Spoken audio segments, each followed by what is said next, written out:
Well, good evening, ladies and gentlemen, and welcome back to Rainbow Investing, where we examine a spectrum of ideas to improve your long-term wealth. Now, today, I wanted to talk about the biggest threat to your financial future, and that can be summed up in one word: debt. Okay? This is the one thing that can ruin anyone. So, firstly, I want to talk about debt as a concept, because there is good debt and bad debt, and we're going to examine what the difference is, how to differentiate between the two, and how to deal with it. Okay, so firstly, I just want to talk about bad debt. This is debt that everyone should be the most familiar with because it's the most widely discussed, but people don't realize the dangers of this. So the first type of debt I want to examine is credit card debt. Now this is awful debt, okay? The way a credit card works, as many of you probably know, is that a bank will issue a card, and that is a credit account. And everything you use that card for is basically a loan. The bank pays that for you. Usually you'll have an interest-free period where obviously the bank won't charge you interest on the amount you owe them. But, this is the but, after that, you will be hit with interest. Okay, and most credit cards have an interest rate of probably between 15 and 20%. I'll write that down. 15 and 20%. Okay. Now this debt, as soon as that interest-free period is up, whatever debt you have on the card is hit by this, and it will compound. In one of my other videos, we talked about compound interest. Debt compounds in the same way, but in reverse. Okay. And if you can imagine compound interest as a force, a positive force, Einstein did call it the eighth wonder of the world. Interest on debt works exactly the same way, but in reverse. Okay, so your debt will get bigger and bigger and bigger if you don't pay it.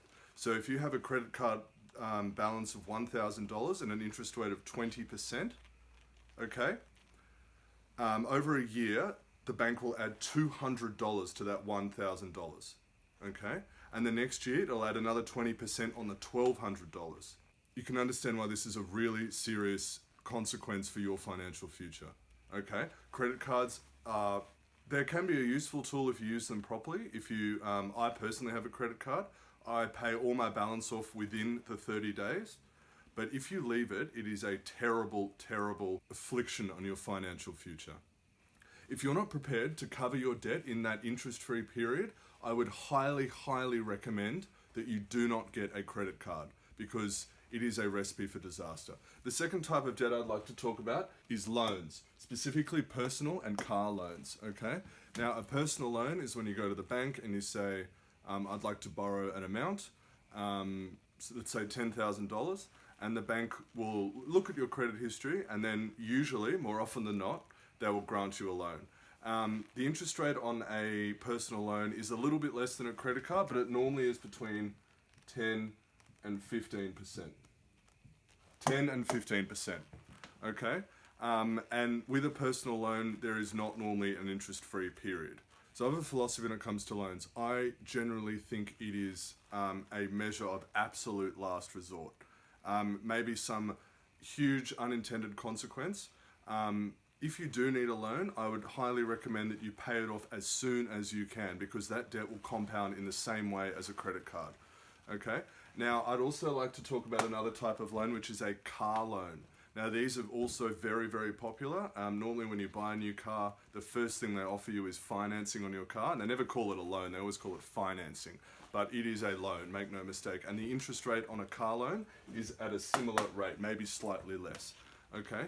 Now, with a car, when you buy a car, you're buying a depreciating asset. So you buy a car for, say, $30,000. As soon as you drive it out of the dealership, it loses a big chunk of that money. So let's say $5,000. So you've just took out a $30,000 loan to drive away a $25,000 car. All right? I recommend the same approach to a car loan as a personal loan. If you're confident you can pay it off within a small time frame, that's fine. Go for it. But as long as you understand you'll be paying a lot more money than if you just bought the car outright. I think the best idea for anyone is to buy a car outright, because once you pay it, it's yours. You don't have to worry about paying extra in interest. And I just think that buying a car, you should buy a car within your means. if I wanted to, could probably afford a $20,000 car, but I drive a car that's worth about $1,500 because it's just money that I don't see a use for spending more than I have to. All right. The third type of debt I'd like to talk about is more of a modern phenomenon, and that is Afterpay. All right. Now, the way Afterpay works is it's not really credit, and this is how they've been able to actually get away with it. It's not really credit. So I'm sure everyone watching knows how Afterpay works, but if you don't, you go into a shop and they'll have a little square next to the counter that says Afterpay accepted. Now, say you want to go, it's normally used for retail items. So say you want to go and buy a pair of jeans for $100. If you use Afterpay, you will only have to pay $25, right? $25, and then you can walk away with the jeans. Afterpay pays the shop the $100, and then you owe Afterpay $75. Now, Afterpay does not charge interest on that $75. I believe you can pay it off in installments, so $25 one week, $25 the next week, $25 the last week. But if you do not pay this off, Afterpay will charge you a late fee. Now, the concept of this seems very benign. Okay, it's probably fine if you use it like once a month, but I've spoken to many people that have dozens of Afterpay transactions that haven't been completed. Now, at the end of the day, Afterpay is still debt. It's still buying things with money you don't have, that you have to repay someone later. And so it still counts as debt for me, okay? Okay, so these three things are three examples of what we call bad debt, okay? Bad debt. Because you are essentially buying things that depreciate in value and you're left with a bill to pay later. You're buying things with money you don't have, okay? Now, there is such a thing as good debt, and I'd like to talk about that for a minute. Probably the most pertinent example I can think of is in Australia we have HECS loans, HECS debt. So when you go to university, instead of paying the full cost of university, which is often extremely expensive, you can get a loan from the government. They will pay your tuition, and then you will owe the government the money. Now, the difference between this debt and bad debt is that you don't have to repay the money until your income hits a certain threshold. I think it's about $52,000 a year.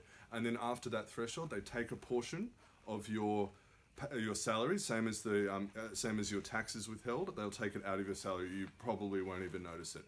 And also, it's very important to remember with HECS debt that it's not charged real interest. The amount will go up based on inflation, the rate of inflation, but the real amount of your debt will not increase. Okay, that's very important to know. So I'd like to call that good debt because you're actually investing in yourself, and there's no interest on it apart from the rate of inflation.